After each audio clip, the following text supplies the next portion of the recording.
कौन कौन से स्किल्स हैं जो अगर कोई भी सीख ले तो वो फ्रीलांसिंग से अच्छी अर्निंग कर सकता है। डिजिटल मार्केटिंग की बात करें ना, आपने देखा होगा कि जितने भी स्टार्टअप्स वगैरह होते हैं वो आजकल आप बहुत ज़्यादा ओपन हो रहे हैं। उनको अपने एजेंसी के लिए एक बंदा चाहिए होता है सोशल मीडिया मार्केटिंग के अंदर, पिंटरेस्ट के मार्केटिंग के अंदर, इंस्टाग्राम की मार्केटिंग के अंदर। उन्होंने अपनी मार्केटिंग वगैरह करवानी होती है। ये है कि जितने भी न्यू स्किल आ रहे हैं आप उसको लाजमी अपने स्किल के अंदर, जो आपका मेन स्किल है ना, उसके अंदर अडोप्ट करें।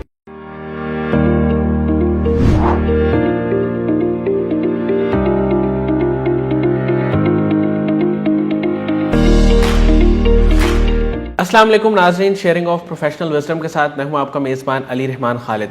नाज़रीन, हम हमेशा ये कोशिश करते हैं कि ऐसे लोगों को आपके सामने लेके आएँ जिनकी गुफ्तगू से और जिनके काम से आपको कुछ सीखने को मिले और आपकी ज़िंदगी में कोई वैल्यू एडिशन हो। आजकल हर बंदे का यही मसला है कि लोग चाहते हैं कि हमें कोई अच्छा रोज़गार मिले या कम से कम कोई ऐसे स्किल्स, कोई ऐसा तरीका मिले जिससे हम कुछ पैसे कमा सकें। आज जो मेहमान हमारे साथ मौजूद हैं वो पिछले कुछ अरसे से फ्रीलांसिंग में बहुत कामयाबी के साथ काम कर रहे हैं और बहुत अच्छी माशाल्लाह अर्निंग भी कर रहे हैं। हम इनसे जानेंगे कि टॉप स्किल्स फ्रीलांसिंग में आजकल कौन से रिक्वायर्ड हैं और ट्रेंडिंग में कौन से स्किल्स चल रहे हैं, ये भी जानेंगे। प्लस हम इनसे ये भी जानेंगे कि बीइंग अ ग्राफिक डिज़ाइनर और ये फाइवर के कोच के तौर पे भी काम कर रहे हैं, तो कौन सी ऐसी चीज़ें हैं जो क्लाइंट के साथ जब आप रब्ता करते हैं, उससे कम्युनिकेट करते हैं, तो वो बहुत इंपॉर्टेंट होती हैं। उसके साथ बात करने में किस तरह ट्रस्ट डेवलप किया जा सकता है ताकि वो आपको काम दे और आप फिर अल्टीमेटली अर्निंग कर सकें। अस्सलाम वालेकुम उसामा सुहेल साहब, कैसे हैं आप? जी वालेकुम अस्सलाम, अल्हम्दुलिल्लाह। सर पहले तो बहुत बहुत शुक्रिया, आपने हमारे लिए टाइम निकाला। सर मुझे ये बताइएगा कि आपने कब सोचा कि आपने फ्रीलांसिंग की तरफ आना है और इस फील्ड में ही काम करना है? मैं सिविल इंजीनियरिंग की है मैंने 22 के अंदर जब कोविड वगैरह आया था तब मैंने फ्रीलांसिंग के बारे में सुना था और तब मैं बेसिकली जॉब कर रहा था अपने पापा के ऑफिस में। 1 ईयर मैंने वहाँ पे ऑटोकैड वगैरह की जॉब की थी। लेकिन तब ये था कि मुझे बिल्कुल भी समझ नहीं था आ रहा कि मैं किस जगह पे जाऊँ और मुझे बिल्कुल समझ नहीं था आ रहा कि मैं किस तरह से अर्निंग स्टार्ट करूँ, क्योंकि जब आपने सिविल इंजीनियरिंग की होती है उसके बाद आपको फील्ड वगैरह में काम करना पड़ता है। लेकिन उसके साथ मैंने क्या अडॉप्ट किया कि मैंने साथ साथ ग्राफिक डिज़ाइनिंग का स्किल भी सीखना स्टार्ट किया GFX मेंटोर से। ठीक है, तो वो मैं साथ साथ जब करता रहा और अचानक एक दिन मुझे, लेकिन मिस्टेक पता क्या करते हैं हम कि हमें स्किल वगैरह सीख लेते हैं लेकिन हमें पता नहीं होता कि हमने इसको जाके बेचना किधर है।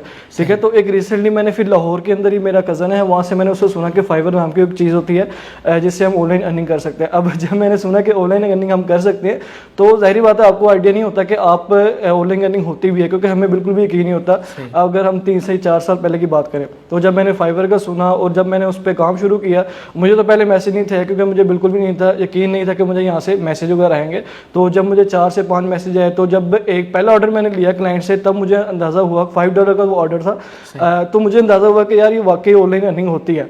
ठीक है, तो वहाँ से मैंने स्टार्ट लिया और अल्हम्दुलिल्लाह अब आगे अब अल्हम्दुलिल्लाह मैं उसके ऊपर फाइवर के ऊपर 1000 ऑर्डर्स ऑलरेडी कंप्लीट कर चुका हूँ। उसामा साहब मुझे ये बताइएगा कि बहुत सारे लोग जब पर्सनल ब्रांडिंग पे काम करते हैं तो वो उसको प्रॉपरली मैनेज नहीं कर पाते। आपकी माशाल्लाह ये स्ट्रेंथ है कि आप इस पे काम भी करते हैं और आपको ये भी पता है कि अपने काम को मार्केट कैसे करना है। एग्जैक्टली। तो ये किस तरह पॉसिबल है? देखिए इसमें पता क्या चीज़ है, अब 2023 की अगर बात करते हैं ना, अगर हम फाइवर के ऊपर काम कर रहे हैं, ठीक है, तो मैं हमेशा अपने जो स्टूडेंट्स हैं उनको ये कहता हूँ कि यार आप फाइवर के ऊपर काम करो, उसमें कोई इशू नहीं है, लेकिन आप साथ अपनी पर्सनल ब्रांडिंग भी स्टार्ट करो। ठीक है, लाइक उसको अगर आप फाइवर के ऊपर काम डिलीवर कर रहे हो उसको साथ अपने फेसबुक पर भी अपलोड करो, टिकटॉक के ऊपर अपलोड करो, वीडियो कंटेंट बनाओ, अपना राइटिंग का कंटेंट वहाँ पर लिखो। यानी अब जिस तरह का, जैसे अगर मैं ग्राफिक डिज़ाइनर हूँ और मैं लोगों को बताऊँगा कि यार मैं इस तरह मैं वैल्यू प्रोवाइड कर सकता हूँ आपको अपने कंटेंट के थ्रू, जब आप लोगों को मसले का जो हल है वो निकालेंगे ना, तो आपको फिर ऑडियंस भी जानना शुरू होती है और आपको as a subject matter expert लेती है। ठीक है, अब एज अ जैसे अब मुझे लोग कहते हैं कि मैं फाइवर का कोच हूँ, वो मुझे क्यों कहते हैं, क्योंकि मैं उस पर फाइवर की बात करता हूँ, पर्सनल ब्रांडिंग की, उसके ऊपर फेसबुक के ऊपर बात करता हूँ, ट्विटर के ऊपर बात करता हूँ और टिकटॉक, यानी ऑल सोशल मीडिया प्लेटफॉर्म के ऊपर आपकी पर्सनल ब्रांडिंग होना बहुत ज़रूरी है। सही। अच्छा मुझे ये बताइएगा कि जब हम क्लाइंट्स के साथ बातचीत करते हैं तो उसमें कौन सी 2-3 ऐसे टिप्स हैं, क्योंकि आप माशाल्लाह काम कर रहे हैं काफ़ी कामयाबी से, आपकी अर्निंग भी अच्छी है, तो क्लाइंट्स को मैनेज करना, उनको साथ लेके चलना और उनके साथ जो कम्युनिकेशन है वो कैसा होना चाहिए? देखिए, जब भी क्लाइंट आपके पास आता है ना, आपने सबसे पहले तो आपका रूल होता है 5 सेकंड रूल। आपने जल्द से जल्द उसको रिप्लाई करने की कोशिश करनी है, क्योंकि वही 5 सेकंड होते हैं जिससे आप उससे ऑर्डर पकड़ सकते हैं, ठीक है। और दूसरा डिपेंड करता है आपकी कम्युनिकेशन के ऊपर। आपने जब भी क्लाइंट आपके पास आता है, उसको आपने हाय हेलो नहीं कहना, आपने उसको प्रॉपर उसको जवाब देना है। और आपने जैसे उसने कोई लेबल वगैरह आपसे मांगा, आप उसे प्रॉपर क्वेश्चन करें। आप जितने क्वेश्चन करेंगे ना, उसको आइडिया होगा यार ये बंदा सीरियस है और मुझसे क्वेश्चनिंग कर रहा है, ताकि उसके जो सारे क्वेश्चन है वो हल हो रहे हैं, ठीक है। वो फिर इस तरह आगे उसको लेके चले और ऑर्डर में आप उसको कन्वर्ट कर सकते हैं इजीली। सर फ्रीलांसिंग की अगर हम इस वक्त करंट बात करें तो कौन कौन से स्किल्स हैं जो अगर कोई भी सीख ले तो वो फ्रीलांसिंग से अच्छी अर्निंग कर सकता है? फ्रीलांसिंग अगर 2023 की बात करें, आप डिजिटल मार्केटिंग एक ऐसा स्किल है जिसको हम बहुत जो कि नेवर एंडिंग स्किल है। लेकिन अगर डिजिटल मार्केटिंग की बात करें ना, आपने देखा होगा कि जितने भी स्टार्टअप्स वगैरह होते हैं वो आजकल आप बहुत ज़्यादा ओपन हो रहे हैं। उनको अपने एजेंसी के लिए एक बंदा चाहिए होता है सोशल मीडिया मार्केटिंग के अंदर, पिंटरेस्ट की मार्केटिंग के अंदर, इंस्टाग्राम की मार्केटिंग के अंदर, उन्होंने क्योंकि उन्होंने अपनी मार्केटिंग वगैरह करवानी होती है, ठीक है। और दूसरे नंबर पर जो है स्किल है डाटा साइंस, आप स्किल सीख सकते हैं, क्योंकि ये सारा जो स्किल है वो है AI के रिलेटेड, ठीक है। AI के जितने भी न्यू स्किल आ रहे हैं, आप उसको लाजमी अपने स्किल के अंदर, जो आपका मेन स्किल है ना, उसके अंदर अडोप्ट करें, तो तभी आपको फ़ायदा होगा। सही। अच्छा, मुझे ये बताइएगा कि जब आप लोगों के साथ कम्युनिकेट करते हैं, बातचीत करते हैं, तो आपको क्या चैलेंजेस फेस करने पड़ते हैं? क्योंकि फ्रीलांसिंग की फील्ड में इस वक्त सबसे बड़े 2-3 चैलेंजेस क्या हैं? इसमें ये चीज़ है कि जब क्लाइंट जब कम्युनिकेशन कर रहा होता है ना, उसको एक तो हमें लैंग्वेज का बड़ा इशू होता है, क्योंकि जब अगले की बात आपको समझ नहीं आ रही तो आप उस तरह उससे कम्युनिकेट नहीं कर सकते, ठीक है। तो इससे हमें ये ऑर्डर के चांसेस भी कम होते हैं। लेकिन हम कोशिश करते हैं कि उसको जैसा क्लाइंट हमसे बात कर रहे हैं, हम उसको बिल्कुल उसी तरह सिंपल लेके चलें और उसको हम ऑर्डर में कन्वर्ट करें। और दूसरा ये फ्रीलांसिंग में जो इशू आता है वो होता है आपका जो हेल्थ इशू आपको बहुत ज़्यादा है, टाइम मैनेजमेंट का बहुत इशू आता है। क्योंकि अब अगर आप 9 to 5 जॉब की बात करते हैं, उसमें तो आपको 9 to 5 जॉब उसमें काम करना होता है, लेकिन फ्रीलांसिंग 24/7 होती है। अच्छा सर, आपने एक चीज़ बताई थी कि मार्केट रिसर्च वो आपकी बहुत अच्छी होनी चाहिए और आपको चीज़ों के बारे में पता होना चाहिए। इसके अलावा कौन से 2-3 ऐसे स्किल्स हैं जो आजकल फ्रीलांसर्स बहुत ज़्यादा इस्तेमाल कर रहे हैं? इसके अलावा जो मैं कहता हूँ, आप अपने जो भी आपने स्किल सीखा है ना, उसको आप AI के अंदर AI के ऐड करें। जैसे फॉर एग्जाम्पल आप ग्राफिक डिज़ाइनिंग सीखा है, उसका AI की हेल्प से ग्राफिक AI की हेल्प के आप उसको AI के अंदर ऐड करें, बिल्कुल ठीक है। जैसे आप ग्राफिक डिज़ाइनिंग सीखे, आप उसको जो आप AI का स्किल है मिड जर्नी आप सीख सकते हैं। इस तरह के बहुत से ऐसे स्किल हैं जिसको आप अपने मेन निश के साथ उसको साथ ऐड कर सकते हैं। सही। सर, आने वाले वक्त में आपका क्या प्लान है? और आपकी एक एजेंसी भी है छोटी सी, उसके बारे में भी थोड़ा सा बताएं कि उसके करंट प्रोजेक्ट्स क्या हैं और फ्यूचर गोल्स आपके क्या हैं? हाँ, मेरी एजेंसी है टेक्टिक्स ओनर, जो कि डिजिटल एजेंसी है। उसमें मैं तकरीबन ऑलमोस्ट सारी सर्विस प्रोवाइड करता हूँ, डिजिटल मार्केटिंग की, ग्राफिक डिज़ाइनिंग की, SEO की और कॉपी राइटिंग की, ठीक है। अब इसको मैं बेसिकली ग्रो करना चाह रहा हूँ इंटरनेशनल लेवल के ऊपर, क्योंकि मैं डायरेक्ट क्लाइंट लेके आना चाह रहा हूँ। मैं फ्रीलांसिंग प्लेटफॉर्म के ऊपर डिपेंड नहीं रहना चाह रहा। मैं क्लाइंट अपने डायरेक्ट अपनी वेबसाइट के ऊपर लेना चाह रहा हूँ और पर्सनल ब्रांडिंग के थ्रू भी ये सारा सिस्टम मैं आगे करना चाह रहा हूँ। और जो मेरा जो पर्सनल अपना गोल है वो मैं एक यूट्यूबर बनना चाहता हूँ।